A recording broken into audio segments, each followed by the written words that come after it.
बेटा अगर वो खुद आ गई है तो तुम्हें सब कुछ भूल जाना होगा, क्योंकि अगर ताल्लुक बोझ बच जाए तो फिर वो ताल्लुक नहीं रहता। ठीक कह रही हैं अम्मी आप, लेकिन मैंने इस बारे में उससे कोई बात की ही नहीं।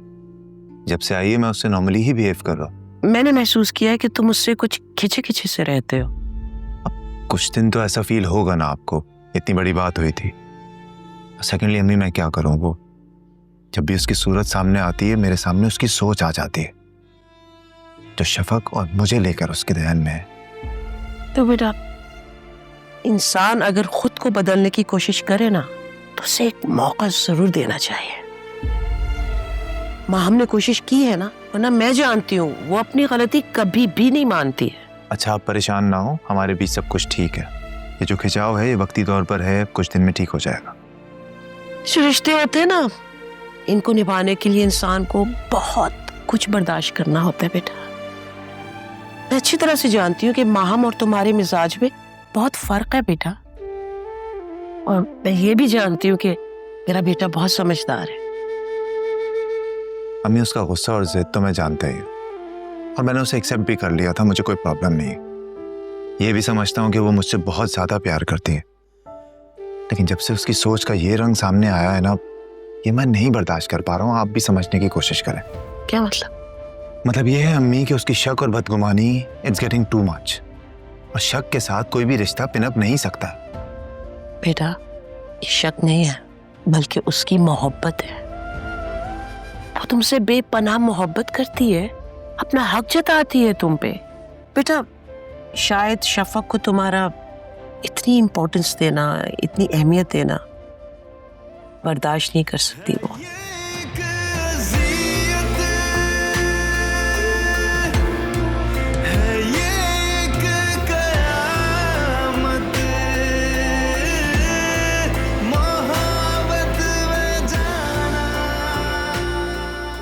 कितने प्यार से मैंने खुद को तुम्हारे लिए तैयार किया था ज़ारून, कि तुम आओगे, मैं तुम्हें मनाऊंगी, शिकायतें करूंगी तुमसे, मगर तुम्हें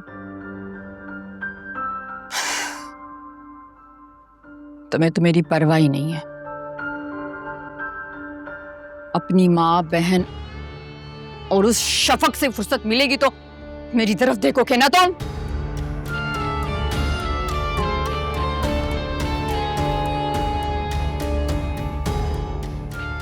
गुस्सा नहीं माहम,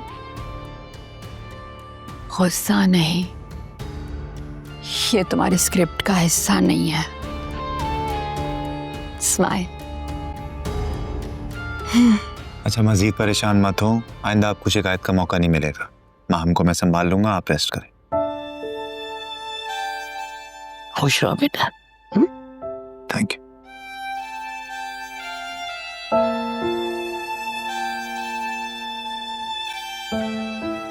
अब तो हद हो गई है माहम, और कितना गिराओगी खुद को। उसे तो फुर्सत नहीं है कि वो तुम्हारे पास आए, तुम्हारा हाल पूछे। तुम खामखा बन ठन के बैठी हो उसके इंतजार में।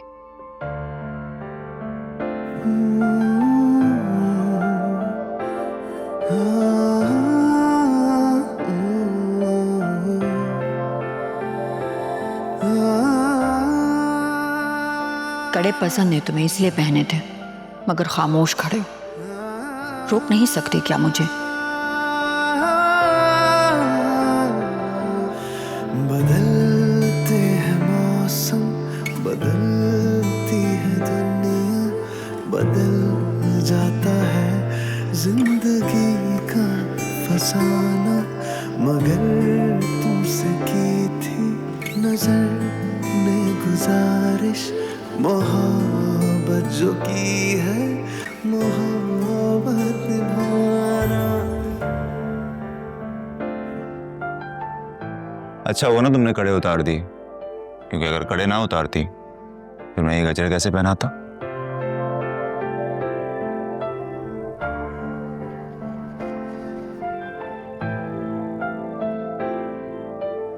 ज़ारू तुम जानते हो ना मैं तुमसे बहुत मोहब्बत करती हूँ।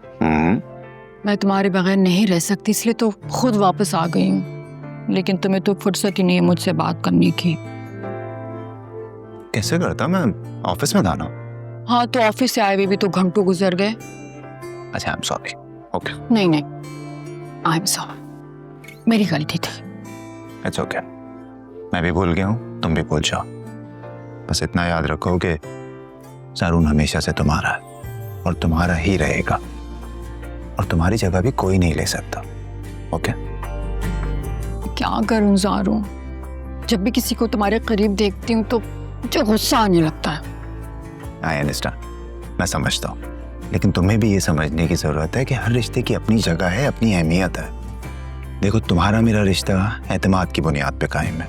हमें वो एतमाद कायम रखना जरूरी है। शक करती हो रिश्ता कमजोर पड़ जाता है।